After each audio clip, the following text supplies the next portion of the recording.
एह् आकाशवाणी जम्मू है। खबरें दे बुलेटिन च तुंदा स्वागत है। पैह्ले खास खबरें कन्नै मैं विजय बजाज। अनंतनाग जिसलै चला'रदे टाक्करे च 2 आतंकवादी मारे गे न। अगले म्हीने दी पैह्ली तरीक कशा 60 ब'रें थमां उप्परली बरेसू दे लोकें गी कोविड-19 दा टीका लाया जाग। सलाहकार फारूक खान होरें इमारतें ते होरनें निर्माण कम्में च लग्गे दे कम्मगारें दे जम्मू कश्मीर कल्याण बोर्ड सरबंधी मामलें दा बेल्लै सिर निपटारा करने दा आह्वान कीता है। 40 मामलें गितै 50 लक्ख रपें गी मंजूर कीता गेआ ऐ ते प्रधानमंत्री नरेंद्र मोदी होरें आखेआ ऐ जे सरकार मुल्खै दे करसानें दे जीवन च बदलाव आह्नने आस्तै वचने बज्झी दी ऐ। खबरें दी तफसील कन्नै प्रोमिला जम्वाल। सुरक्षा बलें आसेआ दक्खनी कश्मीर दे अनंतनाग जिले च चलाए गेदे तपाशी ते घेराबंदी अभियान दौरान शुरु होए दे टाक्करे च सुरक्षा बलें दौं बेपन्छानू आतंकवादिएं गी मारी मकाया ऐ। हासल जानकारी मुजब अनंतनाग जिले दे शालगुल आह्ले जंगलें च आतंकवादिएं दी मौजूदगी बारै इक पक्की सूह थ्होने परैन्त फौज दी राष्ट्री राइफल्स, सीआरपीएफ ते जम्मू कश्मीर पुलिस ते एसओजी आसेआ उत्थें सांझे तौर पर इक अभियान चलाया गेआ। सुरक्षा बलें दे जवान जिआं गै मुश्तबा थाह्रै कश पुज्जे तां उत्थें छप्पे दे आतंकवादिएं उंदे पर अन्नेबाह् गोलियां चलानियां शुरु करी दित्तिआं, जेह्दा सुरक्षा बलें बी बनकदा परता दित्ता। भखे दे इस टाक्करे च सुरक्षा बलें खीरी जानकारी हासल होने तक्कर दौं बेपन्छानू आतंकवादिएं गी ढेर करी दित्ते दा हा। उआं खीरी खबरां थ्होने तक्कर अभियान अजें जारी हा। अगले म्हीने दी पैह्ली तरीकै थमां सरकार 60 ब'रें थमां मती बरेसू दे लोकें दा कोविड-19 टीकाकरण शुरु करी देग। 45 ब'रें थमां उप्परली बरेसू दे उनें लोकें गी बी जेह्ड़े पैह्लें बी कुसै बमारी कन्नै जकड़ोए दे न, कोविड-19 टीका लाया जाग।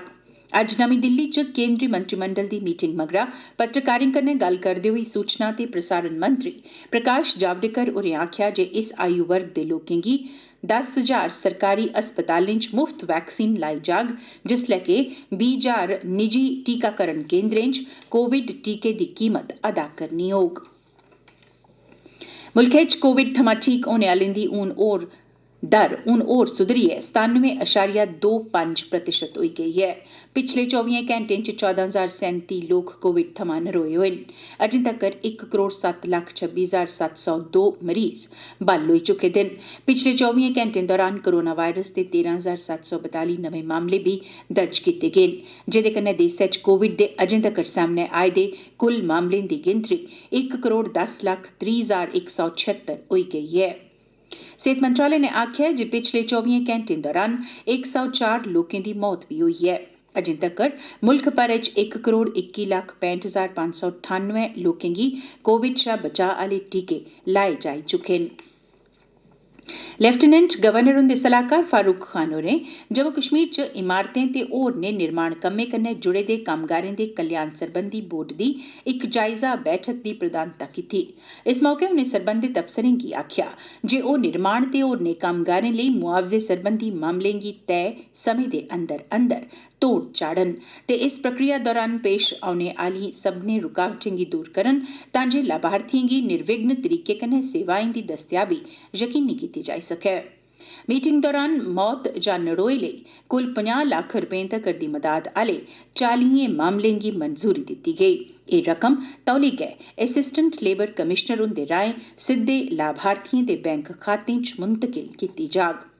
बैठक दौरान इब्बी जानकारी दित्ती गेई जे मौजूदा माली ब'रे दौरान जनवरी म्हीने दे खीरै तक्कर बक्ख-बक्ख कल्याणकारी योजनाएं तैह्त लाभार्थिएं गी 162 करोड़ रपेऽ जारी करी दित्ते गेदे न। एह्दे च कोविड-19 महामारी दे दौरान 4 म्हीनें लेई 1,000 रपें दे रूपै च हर म्हीनै दित्ती गेदी राहत राशि बी शामल ऐ।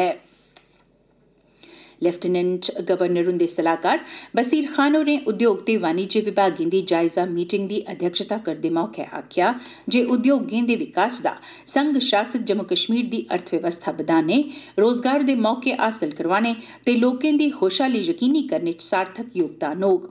उनें दस्सेआ जे लेफ्टिनेंट गवर्नर होरें उद्योगी सैक्टर दे विकास गितै इक गंभीर ते सक्रिय रौं अपनाए दा ऐ। उनें अफसरें गी आखेआ जे संघ शासित सरकार नै पिछले एनओसी नियमें कायदें गी खत्म करी ओड़े दा ऐ ते ओह् बकाया पेदिएं इकाइएं दे पंजीकरण दा कम्म पूरा करी लैन। मीटिंग च जानकारी दित्ती गेई जे उद्योग विभाग गी कुल 6,414 कनाल 8 मरले जिमीं मुंतकिल कीती गेई ही, जेह्दे चा 6,078 कनालीं विभाग नै कब्जे च लेई लैती दी ऐ। मीटिंग च भी दस्सेआ गया जे प्रधानमंत्री रोजगार सृजन प्रोग्राम तैह्त 2021 च जनवरी म्हीने दे खीरै तोड़ी 2490 लक्ख रपे मार्जिन मनी दे तौर हासल करोआए गे। स्कूली शिक्षा निदेशालय जम्मू दे काउंसलिंग सीगे ने अपनी किस्म दी पैह्ली पैह्लकदमी तैह्त सरकारी स्कूलें दे विद्यार्थिएं दे एप्टीट्यूड दा पता लाने लेई तकरीबन 500 शिक्षक काउंसलरें ते मनोवैज्ञानिक कार्यबल सदस्यें गी तमन्ना गितै यानी विद्यार्थिएं दी प्रवृत्ति, उंदी योग्यता, रुझानें ते उंदी कुदरती समर्थ दा पता लाने लेई सखलाई दित्ती ऐ। काउंसलिंग सीगे ने सर्द खित्ते दे शिक्षक काउंसलरें गी 2 दिनें लेई ऑनलाइन ओरिएंटेशन ते सखलाई प्रोग्राम लोआया। सर्द खित्ते आह्ले स्कूल 1 मार्च थमां खुल्ला'रदे न ते विद्यार्थिएं दे इन्ने लम्मे अरसे मगरा स्कूल परतोने गी ध्यानै च रखदे होई शिक्षकें दा समर्थ विकास कीता जा'रदा ऐ तां जे ओह् बेहतर तरीके नै विद्यार्थिएं दा मार्गदर्शन करी सकन। एह् खबरां तुस आकाशवाणी जम्मू परा सुना'रदे ओ। हुन बाकी दिएं खबरें कन्नै विजय बजाज। प्रधानमंत्री नरेंद्र मोदी होरें देसै च करसानें दे जीवन च सकारात्मक बदलाव आह्नने दी केंद्र सरकार दी वचनबद्धता गी फ्ही पक्का कीता ऐ।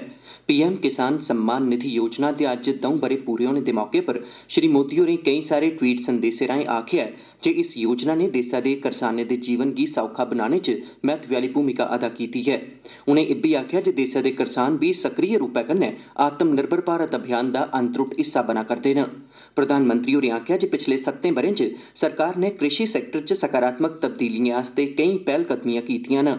उनें दोहराया जे बेहतर सिंचाई, टैक्नोलोजी, दोआर दी उपलब्धता, बड्डी मंडिएं तगर पुज्ज, फसल बीमा, मिट्टी दे नरोएपन बक्खी ध्यान ते बिचौलिएं गी खत्म करने समेत नेकां जतनें दे सकारात्मक नतीजे सामने आए न।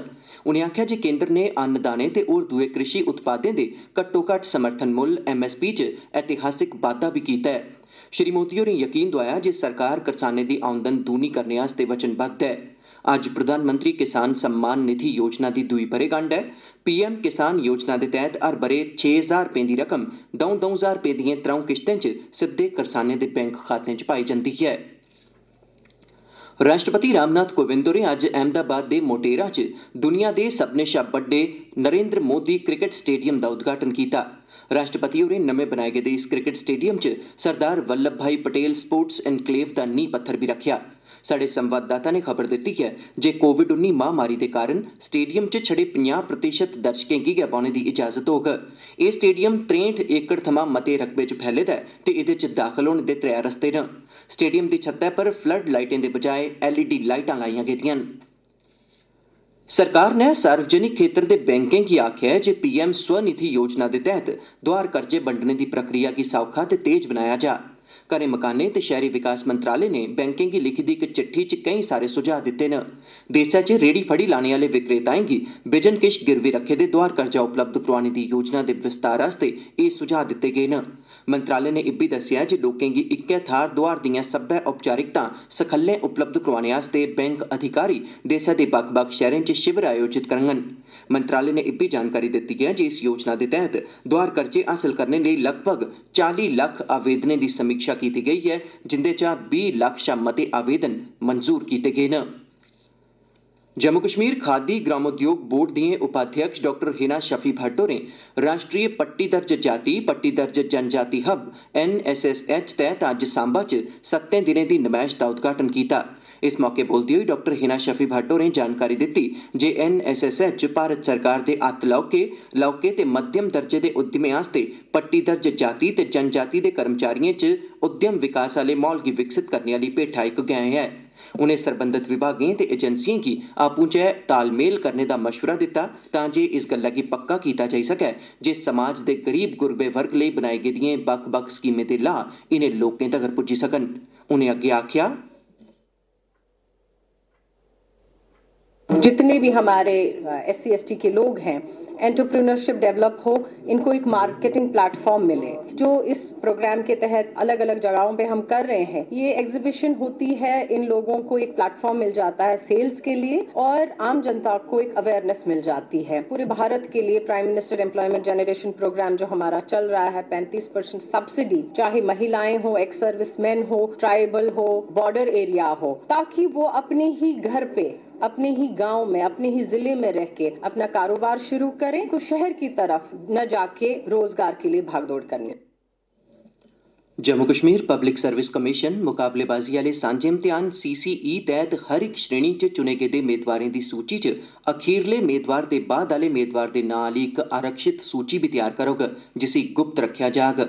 केंद्र शासित प्रदेश दी सरकार ने कश्मीर प्रशासनिक सेवा ते कश्मीर पुलिस सेवा जनेही प्रतिष्ठित सेवा गित्तै हर ब'रे लैते जाने आह्ले इम्तिहान CCE दे नियमें च तरमीम कीती ऐ। हून इनें तरमीमें मुजब जेके PSC पासेआ चुने गेदे मेदवारें दी सूची दे कन्नै आरक्षित मेदवारें दी इक सूची बी तैयार कीती जाग, जेह्दे च सामान्य ते आरक्षित श्रेणी दे मेदवार बी शामल होङन। कमीशन पासेआ इस आरक्षित सूची गी भर्थी प्रक्रिया पूरी होई जाने तगर सार्वजनिक नेईं कीता जाग। सर्वोच्च अदालतै संघ लोक सेवा आयोग पासेआ आयोजित सिविल सेवा परीक्षा च पिछले ब'रे अक्तूबर च अपनी खीरी कोशिश च शामल होए दे मेदवारें दी याचिका खारिज कर दित्ती ऐ। इस याचिका च उनें इक होर बारी इम्तिहान च शामल होने दी इजाजत मंगी ही। याचिका दायर करने आह्लें दा गलाना हा जे कोविड-19 महामारी ते मुल्ख भरै च लाए गेदे लॉकडाउन दे कारण उनेंगी केईं मुश्कलां पेश आईआं, जिंदी वजह करी उंदी इम्तिहान दी तैयारी उप्पर माड़ा असर पेआ हा। एह्दे शा पैह्ले केंद्र सरकार ने उमर दी हद्द गी ध्याना च रखदे होई इक बाद्धू कोशिश दी इजाजत देने दा प्रस्ताव कीता हा। हालांकि याचिका दायर करने आह्ले मेदवार उमर दी हद्द च भी छूट दी मंग करा करदे हे। आखिर च खास खबरां इक बारी परतियै। अनंतनाग च इसलै चला'रदे टाकरे च 2 आतंकवादी मारे गे न। अगले म्हीने दी 1 तरीकै कशा 60 ब'रें थमां उप्परली बरेसू दे लोकें गी कोविड-19 दा टीका लाया जाग। सलाहकार फारूक खान होरें इमारतें ते होरनें निर्माण कम्में च लग्गे दे कम्मगारें दे जम्मू कश्मीर कल्याण बोर्ड सरबंधी मामलें दा बेल्लै सिर निपटारा करने दा आह्वान कीता। 40 मामलें गितै 50 लक्ख रपें गी मंजूर कीता गेआ। ते प्रधानमंत्री नरेंद्र मोदी होरें आखेआ जे सरकार मुल्खै दे करसानें दे जीवन च बदलाव आह्नने लेई वचनेबद्ध दी ऐ। एह्दे कन्नै गै खबरें दा एह् बुलेटिन समाप्त होआ।